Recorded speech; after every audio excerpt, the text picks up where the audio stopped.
বাস করতো এক বুড়ি। তার ছিল 3 নাতি। বুড়ির এক অদ্ভুত ক্ষমতা ছিল, তিনি মুখে যা বলতে বাস্তবেও তাই হতো। একদিন বুড়ির বড় নাতি এক সওদাগরের মেয়ে বিয়ে করে বাড়ি নিয়ে এলো। বুড়ি তখন ধ্যান করছিল। মেজ নাতি তার পিছনে এসে বলল, দিদি বুড়ি, দেখে যাও বড় দাদা তোমার জন্য কি নিয়ে এসেছে। বড় যা এনেছে তা 3 ভাইয়ে মিলে ভাগ করে নাও। বুড়ির এই কথা শুনে সবাই চমকে উঠল। এ কি বলছো তুমি? চোখ খুলে দেখো দাদা কি নিয়ে এসেছে। আহ, কতবার তোদের বললাম, যা এনেছে 3 ভাই মিলে ভাগ করে নে, আর ধ্যানের সময় বিরক্ত করিস না। কি তোদের হয়েছেটা কি? তুমি চোখ খুলে দেখবে তো নাকি দাদা বিয়ে করে বউ নিয়ে এসেছে। বিয়ে করে বউ নিয়ে এসেছে? কখন, কোথায়? এই তো বাইরে দাঁড়িয়ে আছে, কিন্তু তুমি এটা কি করলে? তোমার কথা সত্যি হলে? ছি ছি ছি ছি ছি ছি। ওরে, আমি তো তা বুঝতে পারিনি। তোরা তো আগে আমায় সবকিছু খুলে বলবি। এ কি হলো বিধাতা, এ কি হলো? এই অকাল কুষ্মাণ্ড বামুনের দলের কি কখনো বুদ্ধি শুদ্ধি হবে না? বুড়ির কথা শেষ না হতে হতেই এক অদ্ভুত ঘটনা ঘটল। বড়, ছোট আর মেজ নাতি বামুনে পরিণত হলো। তা দেখে নতুন বউ ছুটে আসলো। কি করলেন আপনি? আপনি ওদের বামুন বানিয়ে ফেললেন। হায় বিধাতা, আমার কপালে কি তাহলে এই লেখা ছিল? বউয়ের কথা শুনে বুড়ি চোখ খুলল। তিনি তার ভুল বুঝতে পারলেন। হায় হায়, এ কি করলাম আমি? রাগের বশে আমার 3 নাতিকে বামুন বানিয়ে ফেললাম।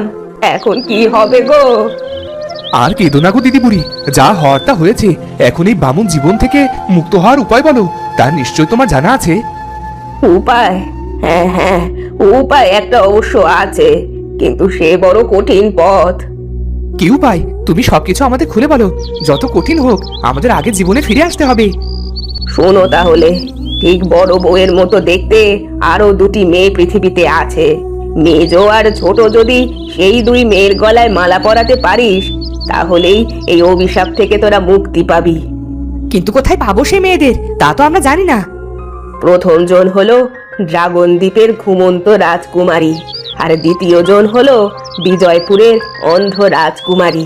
আর মনে রাখবি, তোদের হাতে কেবল 3 দিন আছে। এই 3 দিনের মধ্যে 2 জনকে খুঁজে বের করতে হবে। কিন্তু ড্রাগন দ্বীপ তো অনেক দূর, বিজয়পুর আরো দূরে। এত অল্প সময়ের মধ্যে কি করে খুঁজে বের করব? আমি তোমাদের সাহায্য করছি। আমি এমন এক জাদু জানি, যার দ্বারা মাত্র 2 দণ্ডের মধ্যে তোমরা ড্রাগন দ্বীপে পৌঁছে যাবে। তাহলে তো ভালোই হলো, আমরা ঠিক সময়ে দুজনকে নিয়ে বাড়ি ফিরতে পারবো। বড় বউ, তুমি আমাদের পথ দেখাও। তোমরা আমার চোখের দিকে তাকাও, দেখো সেখানে সমুদ্র দেখা যাচ্ছে। 3 বামুন সত্যি সত্যি বড় বউয়ের চোখে নীল সমুদ্র দেখতে পেল। তারপর সেখানে এক সবুজ দ্বীপ ভেসে উঠল। এবার তোমরা চোখ বন্ধ করো, মনে মনে কল্পনা করো সেই দ্বীপে আছো।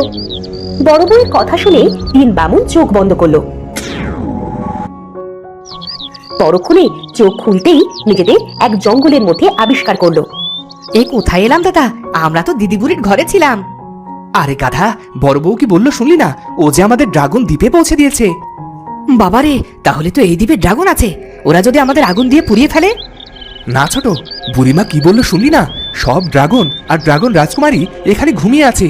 প্রথমে আমাদের ওকে খুঁজে বের করতে হবে, তারপর সব খুলে বলতে হবে। তাহলে আর সময় নষ্ট করে লাভ নেই, চলো ঘুমন্ত ড্রাগন রাজকুমারীর সন্ধান করি। কিছুক্ষণ হাঁটার পর তারা এক ড্রাগন দেখতে পেল। দাদা দেখো, ওই যে ড্রাগন পাহাড়ের নিচে ঘুমোচ্ছে। তাই তো দেখছি, আর তার পাশে বড় বউয়ের মতো একটা মেয়ে ঘুমোচ্ছে। ওটা নিশ্চয়ই ড্রাগন দ্বীপের সেই রাজকুমারী। দিদিমা বলেছিল রাজকুমারী দেখতে ঠিক বড় বউয়ের মতো। তা বটে, কিন্তু ও তো ঘুমোচ্ছে। ওকে না জাগালে যে আমাদের উদ্দেশ্য পূর্ণ হবে না। এখন জাগাবো কি করে? ছোট বামুন তখন ঘুমন্ত ড্রাগন রাজকুমারীর হাতে একটা বই দেখতে পেল। ওর হাতে একটা বই দেখা যাচ্ছে। আমার মন বলছে ওকে জাগ্রত করার কোনো উপায় নিশ্চিত ওই বইয়ে লেখা আছে। ঠিক বলেছিস, চল ওর হাতের বইটি পড়ে দেখি কি লেখা আছে। বড় বামুন তখন সেই বইটি নিয়ে পাঠ করতে শুরু করলো, কিন্তু কিছুতেই কিছু হলো না। না রে, এই বইয়ে তো কাজ হচ্ছে না। এর ঘুম বোধহয় মন্ত্র পড়ে ভাঙানো যাবে। কিন্তু এছাড়া যে অন্য কোনো উপায়ও দেখতে পাচ্ছি না। আমি নিশ্চিত এই বই পড়েই রাজকুমারীর ঘুম ভাঙবে। মেজো দাদা, তুমি একবার বইটি পাঠ করো তো। আমি পাঠ করব? যেখানে দাদাই কিছু করতে পারলো না, সে জায়গায় আমি কি করব বল? মেজো, তুই একবার বইটা নিয়েই দেখ না, যদি তোর আহ্বানে ও জেগে ওঠে। বড় বামুনের কথা শুনে মেজো সেই বইটা নিয়ে পাঠ করতে শুরু করলো। সাথে সাথে ড্রাগন রাজকুমারীর ঘুম ভেঙে গেল।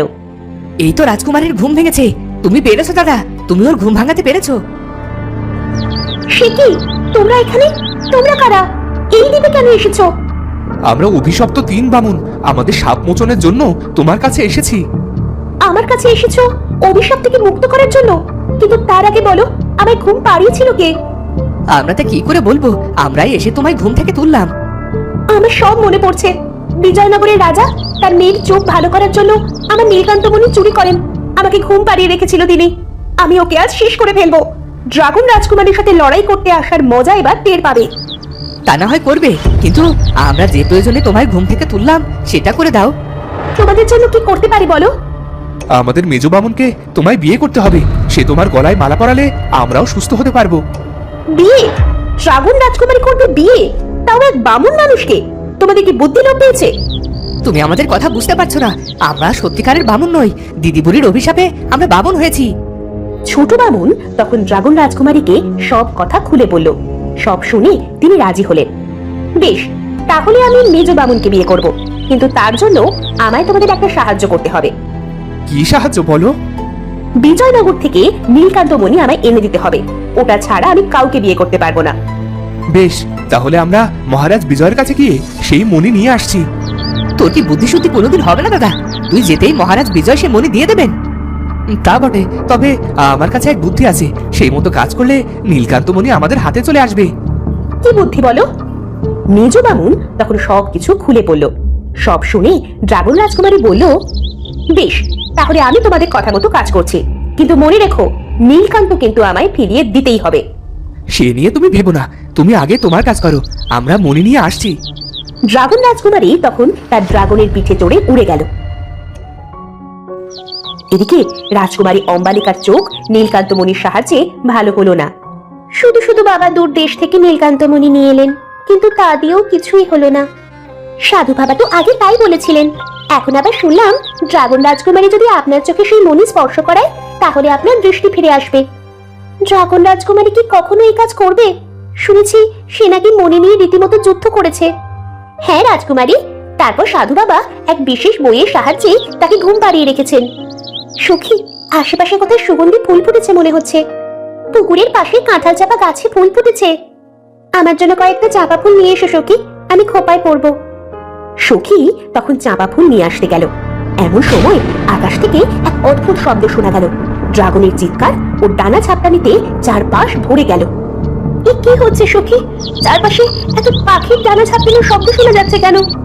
আমিও তো কিছুই বুঝতে পারছি না। মনে হয় কোনো বড় পাখি এদিকেই আসছে। চলুন প্রাসাদে ফিরে যাওয়া যাক। সখীর কথা শেষ হওয়ার আগে ড্রাগন রাজকুমারী তার ড্রাগন নিয়ে সেখানে চলে এলো। তারপর রাজকুমারীকে নিয়ে সেখান থেকে পালিয়ে গেল। এ কি হলো বিধাতা? ড্রাগন যে রাজকুমারীকে নিয়ে যাচ্ছে! না না, তা হতে দেওয়া চলবে না। এই কথা আমাকে এক্ষুনি মহারাজকে জানাতে হবে। এই বলে সে মহারাজের কাছে ছুটে গেল। কি, ড্রাগন এসে আমার রাজকন্যাকে তুলে নিয়ে গেছে? এ কি করে সম্ভব? আমি সেই সমস্ত ড্রাগনকেই ঘুম পাড়িয়ে রেখেছিলাম, ওরা জেগে উঠলো কি করে? আমি যতদূর জানি 3 জন বামুন ড্রাগন রাজকুমারীকে জাগিয়ে তুলেছে। কিন্তু কেন? ওরা কি জানে না একবার ওসব ড্রাগন ছাড়া পেলে সমস্ত রাজ্য ধ্বংস করে ফেলবে? তা আমি বলতে পারছি না মহারাজ, তা ওদের জিজ্ঞাসা করলেই ভালো হবে। প্রহরী, প্রহরী, ওই 3 বামুনকে নিয়ে এসো, আমি শুনতে চাই ওরা এই কাজ কেন করলো। প্রহরী তখন 3 বামুনকে মহারাজের কাছে নিয়ে আসলো। তোমাদের এত বড় সাহস, ড্রাগন দ্বীপের রাজকুমারীকে তোমরা জাগ্রত করেছো? তা এক বিশেষ কারণে মহারাজ। কি কারণে?